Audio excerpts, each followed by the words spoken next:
पिता, पुत्र और पवित्र आत्मा के नाम पर आमीन। आप सबों को जय यीशु। चालीसा काल मनन चिंतन में आज हम लोग क्रूस रास्ता के 8वां स्थान पर मनन चिंतन करेंगे। 8वां स्थान पर लूकस के सुसमाचार अध्याय 23 वाक्य 27 से लेकर के 31 तक का जो घटना, ईसा मसीह उस यरूशलेम नगरी से होते हुए जब जा रहे थे, यरूशलेम की स्त्रियां मसीह को देख करके उनका वो कष्ट पीड़ा, जो सिपाही लोग उन्हें मार रहे थे, वो बार बार गिर रहे थे, इस प्रकार का अपमान निंदा देख करके फूट फूट करके रोने लगी। उस दुख पीड़ा के समय पर भी ईसा मसीह उस स्त्रियों को आश्वासन देते हैं। प्रभु कहते हैं, मेरे लिए मत रो, अपने लिए रो, अपने पापों के लिए रो और अपने संतानों के लिए रो। यदि हरी भरी लकड़ी का एक यही हाल है तो सूखी का क्या होगा। हम पाप में सूखे हुए मनुष्य हैं, हम कमजोर मनुष्य, बलहीन मनुष्य हैं। यदि ईसा मसीह का ये हालत था तो हम पापी लोगों का क्या हालत होने वाला है। इसलिए मसीह कहते हैं, तुम अपने लिए, अपने संतान के लिए रो।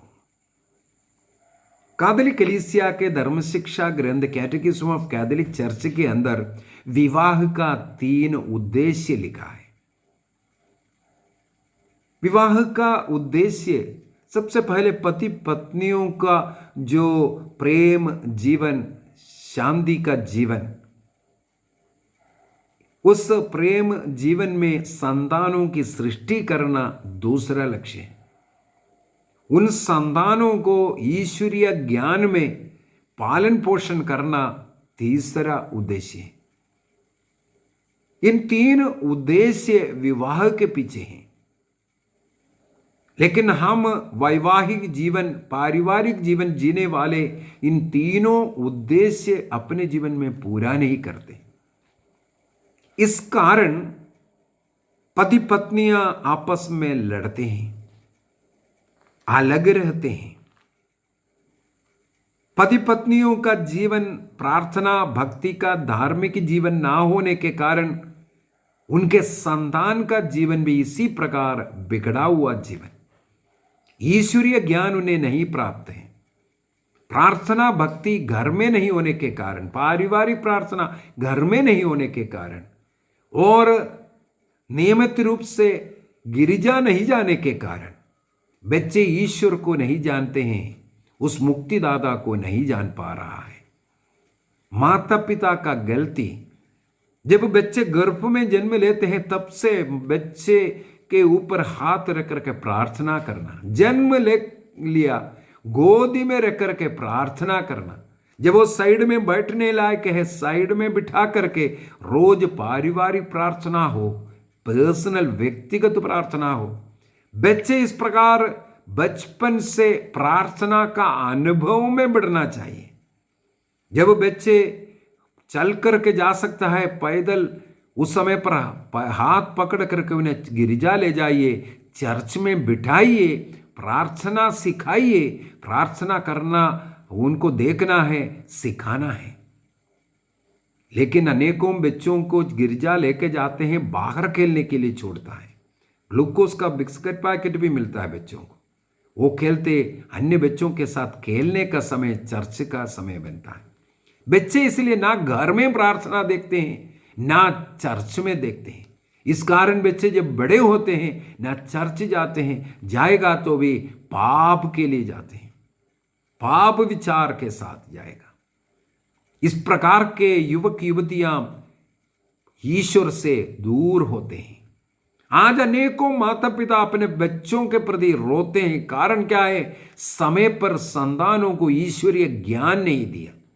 स्कूल का पढ़ाई, डिग्रियां, सब एजुकेशन दिया, लेकिन ईश्वर का ज्ञान ना देने के कारण आज बच्चे बिगड़ा हुआ है। माता पिता को नहीं मानते, समुदाय को नहीं मानता है, अपना मन मर्जी चलने वाला बच्चों को बिगाड़ने का एक कारण स्वयं माता पिता है। पहला स्कूल घर है, उस घर में जो सीख मिलना है, जीवन जीना, प्यार करना, सहन करना, क्षमा करना, ये सब घर से सीखने वाला, वो घर स्कूल नहीं बना। उस घर हो सकता है नशे का अड्डा, लड़ाई झगड़ा का बाजार जैसे व्यवहार करने वाला जगह बन गया था। इस कारण संतान नष्ट हुआ। आज ईसा मसीह कहते हैं, आप अपने पापों के लिए, अपने बच्चों के लिए रो। माता पिता का आंसू बच्चों का अभिषेक का कारण बनना है। आंसू बहा करके अपने बच्चों के लिए रो रो करके प्रार्थना करने वाला माता पिता बनना है। बच्चों के लिए अपना धन छोड़ता है, अन्य कई चीजें, घर जमीन सब छोड़ता है, सब इकट्ठा करता है। यदि माता पिता अपने घुटनों में आकर बच्चों के लिए रोया नहीं, प्रार्थना नहीं किया, आपने कुछ भी नहीं छोड़ा। वो जो कुछ छोड़ा, करोड़ों की संपत्ति छोड़ा, वो बेकार है। सबसे पहले जरूरी है आपको अपने बच्चों के लिए प्रार्थना करना, प्रार्थना सिखाना। एक बार एक पिता रो रो करके बोल रहे थे, एक छोटा सा नौकरी था, उस नौकरी से घर नहीं चलता, बच्चों की पढ़ाई है, इसी के कारण एक नौकरी के बाद रात्रि में कहीं ठेला लगा करके फिर कमाता था।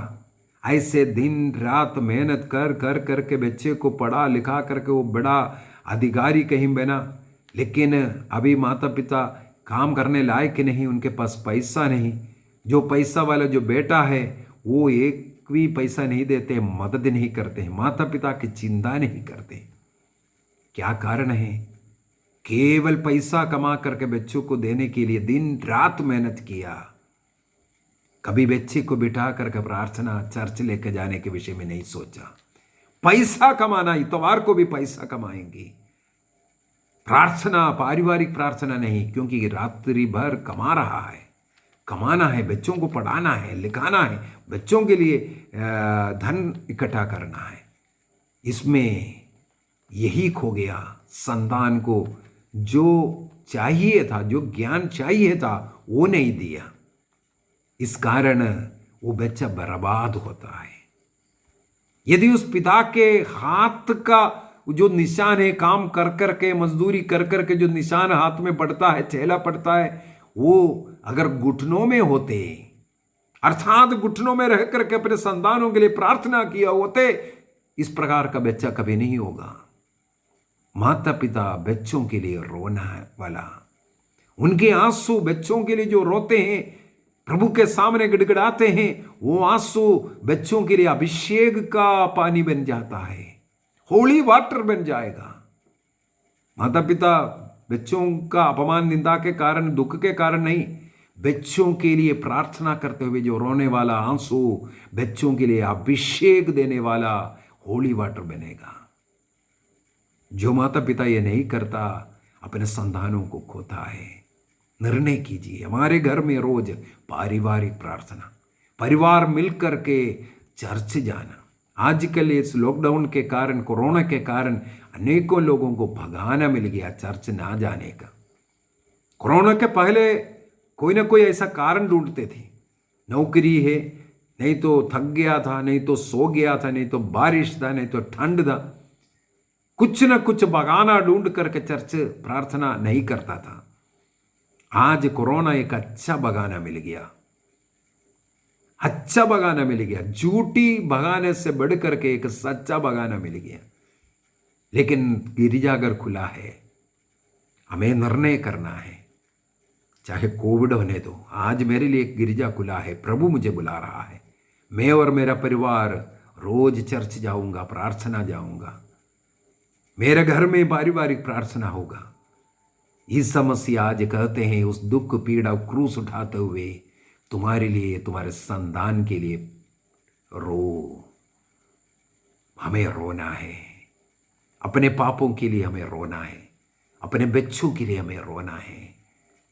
निर्णय कीजिए। पिता, पुत्र और पवित्र आत्मा के नाम पर आमीन। आप सबों को जय यीशु।